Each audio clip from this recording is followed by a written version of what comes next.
后来乡亲啊，继续来看这件真惊人哦，因为这个假树桶甲假树管线伫相接迄个所在有漏气，全规个来爆炸。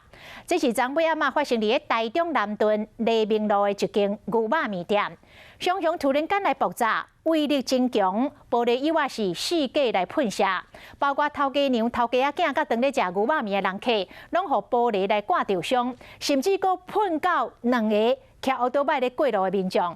好理解在，大家拢无啥要紧。爆炸声，后边的人拢惊到，监视器翕到这起爆的瞬间，玻璃皮飞出去，外面看到真恐怖。我们听到很大声，我以为车祸。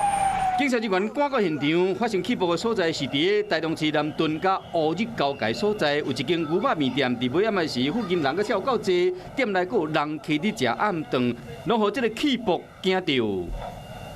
回程的时候，就是东西都已经飞得乱七八糟，然后有人受伤这样子。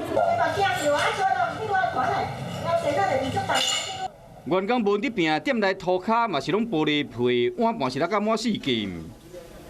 假树路甲迄个假树管弹开，有咧换假树啊是安那？无咧，啊来甲你大开？唔知呢。